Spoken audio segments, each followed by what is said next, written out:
Saiful Mujani dan beberapa pengamat ke polisi menjadi pintu masuk meredam suara masyarakat yang kritis terhadap pemerintah. Kita bahas bersama Ketua YLBHI Muhammad Isnur dan Ketua Umum Gerakan Cinta Prabowo dan Presidium 08 Kurniawan. Selamat sore Mas Isnur, selamat sore Mas Kurniawan. Selamat sore. Baik, saya ke Mas Kurniawan dulu kalau begitu. Kita mendengar bahwa Profesor Mujani sudah mengklarifikasi soal ucapannya itu adalah bentuk kritik. Dan penyampaian kritik itu dilindungi oleh undang-undang, Mas, di negara demokrasi. Kenapa Anda masih menolak alasan itu? Jadi gini Mbak, ya kita ini harus bijak ya dalam menyikapi apapun yang terjadi belakangan ini ya.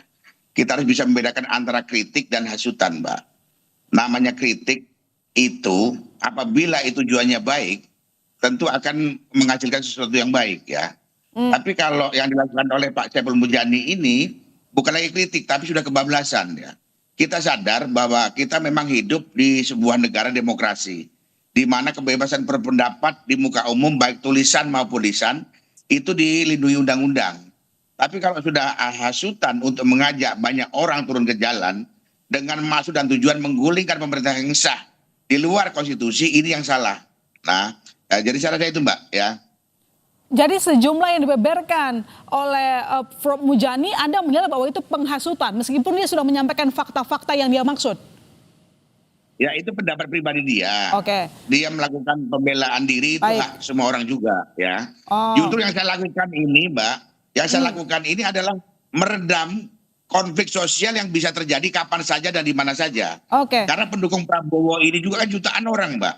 Dengan saya melaporkan itu paling tidak bisa memfilter supaya pendukung Prabowo tenang bahwa kita adalah rakyat Indonesia yang patuh hukum dan kita salurkan juga lewat lembaga hukum. Makanya kita melaporkan ke kepolisian. Oke, baik. Saya coba ke Mas Isnur. Mohon ditanggapi Mas. Ini disampaikan oleh Mas Kurniawan barusan bahwa apa yang disampaikan oleh Prof Mujani merupakan bentuk penghasutan. Anda setuju? Iya, kalau kita baca putusan MK 2019 ya tentang pasal 160 yang sekarang 12264 itu, penghasutan harus berdampak langsung kepada orang yang dihasut. Jadi harus material dulu, nggak bisa hanya ucapan terus dianggap penghasutan. Jadi di sini kepolisian harus berhati-hati dalam menerapkan pasal-pasal yang diadukan, karena sudah banyak hukum yang menafsirkan apa itu penghasutan secara resmi, baik itu putusan MK yang 2019 maupun yang 2024. Jadi itu ruang-ruang yang harus dijaga oleh kepolisian. Kenapa? Karena ancaman atau kebebasan berekspresi di ruang-ruang yang lebih luas lagi sekarang semakin terancam. Penilaian bahwa hal seperti ini adalah bagian dari penghasutan harusnya di cover biasa aja. Harusnya di cover dijawab dengan tidak ada misalnya bantahan saja kalau emang dianggap tuduhan-tuduhan itu tidak benar, dijawab dengan baik. Pihak-pihak baik KSP, jubir pemerintahan itu jelaskan tuduhan-tuduhan bisa dijawab dengan baik. Jadi justru ketika dia masuk ke ruang-ruang kepolisian, apalagi misalnya kepolisian melanjutkan, ini menjadi kekhawatiran alat hukum ya, hukum menjadi alat untuk membungkam. Oke, itu jadi baik. Pola selama itu terjadi Mbak. Kita sudah peringatkan bertahun-tahun ya, hati-hati dengan penerapan hukum. Dan dalam banyak kasus misalnya, dulu kita mendampingi Haris dan Fathia, mendampingi Daniel Tangkilisan, mendampingi banyak gitu. Tapi kita sudah ingatkan bahwa unsur-unsurnya nggak terpenuhi. Makanya kemudian banyak sekali putusan pengadilan membebaskan orang-orang yang dituduh melakukan pemilihan. Jadi laporan dari Mas Kurniawan dan teman-teman ini Anda merasa salah kaprah, Mas? Gini, kalau melaporkan kan itu hak ya. Itu hak. Tapi dia bilang penghasutannya. Iya, kalau pasal itu kewenangan kepolisian dan kejaksaan untuk menerapkan. Oke, baik. Tinggal sekarang kepolisian melakukan penyidikan, pengungkapan, dan nanti kejaksaan sebagai jaksa peneliti yang konsultasi harus berhati-hati menggunakan, menerapkan seluruh instrumen yang sudah ada, jangan sampai kemudian menjadi abuse di sana. Oke, baik Mas Kurniawan, tapi sejauh ini Anda kan sudah melaporkan. Apakah Anda sudah melihat bahwa ada yang terhasut atas sejumlah pernyataan dari Prof Mujani? Tentunya kita tidak perlu bergerak setelah ada orang yang terhasut sehingga mereka berkerumun di suatu tempat melakukan aksi demo yang ujungnya pasti akan membawa kerusakan dan kehancuran, Mbak. Jadi kita lakukan ini adalah bentuk antisipasi supaya tidak terjadi apa yang dikatakan oleh Profesor Mujani ya. Makanya kita tidak perlu bergerak setelah kejadian. Kalau udah kejadian kita nggak bisa apa-apa Mbak ya. Saya sebagai Ketua Umum Gerakan Cinta Prabowo sekaligus Ketua Presidium 08 tentunya harus mengawal merawat dan mensukseskan program Prabowo ya. Di tengah situasi Indonesia yang sedang tidak baik-baik saja karena dampak dari global, makanya saya ambil langkah hukum seperti itu. Nanti biarkan pihak kepolisian dan instrumen hukum lainnya yang merumuskan apakah laporan kami terpenuhi, unsur-unsur atau tidak, mereka yang menentukan, Mbak. Kewajiban saya, nah, sebagai Ketua Umum Gerakan Cinta Prabowo sekaligus Ketua Presidium, saya melaporkannya supaya meredam gejolak publik yang bisa saja muncul dari pendukung-pendukung Prabowo, Mbak. Gitu loh. Tapi Anda tidak melihat bahwa sebenarnya Prof. Muzani itu mencoba untuk mengkritik. Kan pemerintah juga butuh pengkritik untuk menjalankan pemerintahan yang tetap benar. Kritik pasti terbuka, tetap terbuka ruangnya, Mbak. Memang selama ini Pak Saiful Mujani pernah melakukan upaya untuk ketemu Prabowo atau memberikan saran-saran, kan tidak, Mbak. Maka saya bilang kemarin juga, dari seorang profesor maupun seorang doktor, kalau didasari karena kecintaannya kepada bangsa dan negara, terus juga didasari karena untuk kebaikan, pasti akan melahirkan ucapan-ucapan yang bagus untuk negeri ini. Jadi Tapi kritik seperti apa yang menurut Anda itu adalah kritik, bukan menghasut? Ya kritik kan, Mbak, tentunya kan seorang profesor, dia lebih pinter, Mbak. Lebih pinter dalam menyampaikan sesuatu yang baik, apalagi di ruang-ruang publik ya. Tapi kalau yang disampaikan Profesor Saiful Mujani, ini saya rasa bukan kritik lagi, Mbak, tapi sudah mengajak orang untuk berkumpul, berkonsolidasi untuk menggulingkan pemerintah sah di luar konstitusi dengan cara-cara di luar konstitusi. Itu yang kami nggak sepakat, Mbak. Oke, Mas Isnur, pernyataan dari Prof. Mujani dianggap sebagai upaya menggulingkan. Anda melihat itu? Jawaban Anda? Ide atau pengaturan soal impeachment itu bahkan diatur di konstitusi, Mbak. Bagaimana kemungkinan impeachment terjadi itu diatur di konstitusi. Dan dorongan masyarakat untuk membicarakan itu yang berujung pada proses yang dijamin oleh konstitusi itu terjadi kemungkinan di mana-mana biasa aja gitu. Dulu juga ketika 98 mahasiswa bergerak mendorong akhirnya Pak Soeharto mundur, itu konstitusional gitu. Dulu kemudian ada zamannya banyak sekali, zaman Pak Jokowi juga banyak peristiwa seperti ini dorongan. Nah itu dijamin oleh konstitusi, tapi kan apakah memungkinkan terjadi? Nggak mungkin, Mbak, orang kemudian menggelorakan tanpa peluang ada di DPR, peluang di MPR, peluang di MK, itu nggak mungkin terjadi. Jadi itu adalah bagian dari kritik, bagian dari wacana, bagian dari omongan, bagian dari penilaian fakta yang dijamin oleh undang-undang. Sebenarnya itu ruang lingkup yang harus dilihat ya. Apa posibilitasnya itu kalau kata konstitusi itu ada jalurnya. Jadi kalau desakan masyarakat menguat, ada kemudian penilaian disetujui oleh 2/3 anggota MPR dibawa ke MK, itu terjadi kemudian itu dilindungi oleh Undang Dasar 45.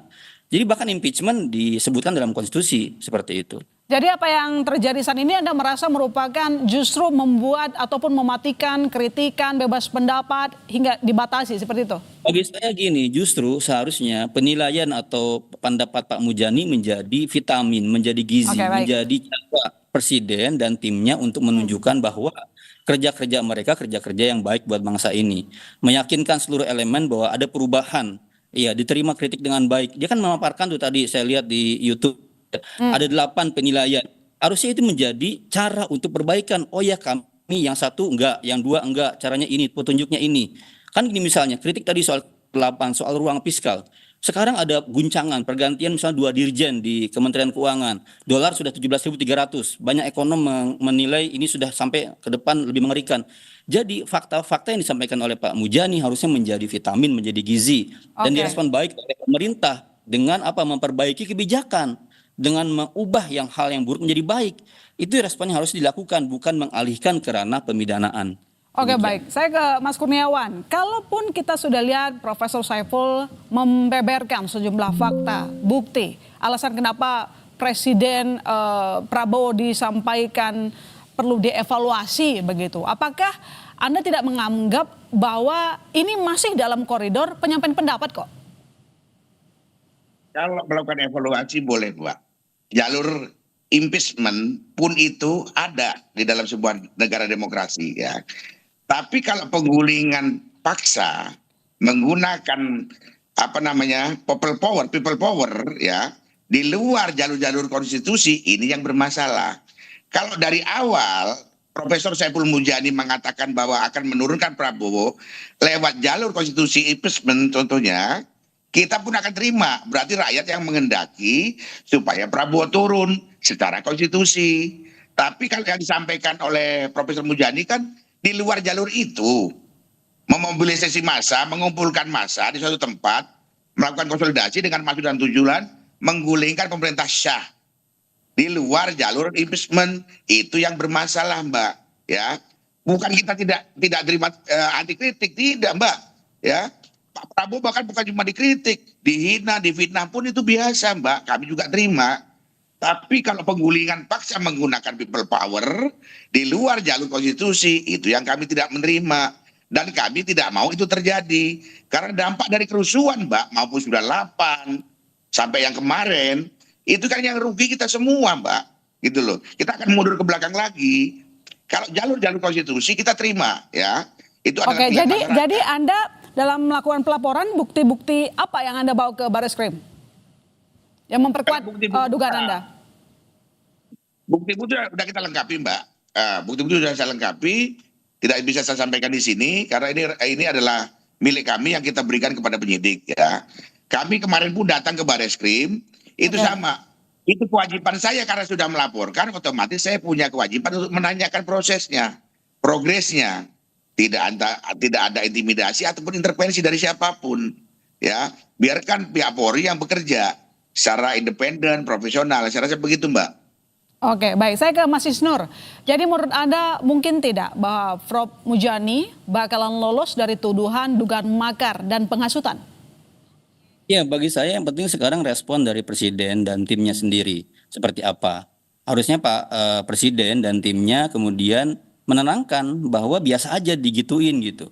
Toh ketika ada aksi demonstrasi massal misalnya, people power apapun, pada ujung-ujungnya dia tuh sebenarnya masuk dalam ruang-ruang yang diatur di konstitusi. Karena nggak mungkin mau 1 juta orang demonstrasi, itu nggak mungkin terjadi Presiden kemudian berhenti. Harus melalui mekanisme, baik dia mengundurkan diri maupun melalui persidangan di DPR MPR. Oke, baik. Orang berdemonstrasi sekian banyaknya, pada akhirnya masuk ke ruang-ruang konstitusional, nggak mungkin terjadi. Emang mau apa? Kekuasaan itu punya cara, punya alat, punya tentara, punya polisi, punya pengadilan, punya DPR, MPR. Itu cara-caranya akhirnya digunakan secara hukum, secara konstitusional. Nggak mungkin itu terjadi gitu. Sekalipun Oke. 198. Pada akhirnya kan Soeharto yang mengundurkan diri. Zaman-zamannya Gus Dur waktu itu ada banyak demo, tapi Gus Dur yang kemudian DPR yang menghentikan. Oke. Itu kan cara-cara yang ini diatur oleh konstitusi. Jadi biasa aja orang berdemonstrasi, orang kemudian menyuarakan pendapat, Baik. pada akhirnya ruang-ruang konstitusional. Baik, terima kasih Mas Isnur, terima kasih Mas Kurniawan telah bergabung di Kompas Petang. Selamat petang sekali lagi, Bapak-Bapak.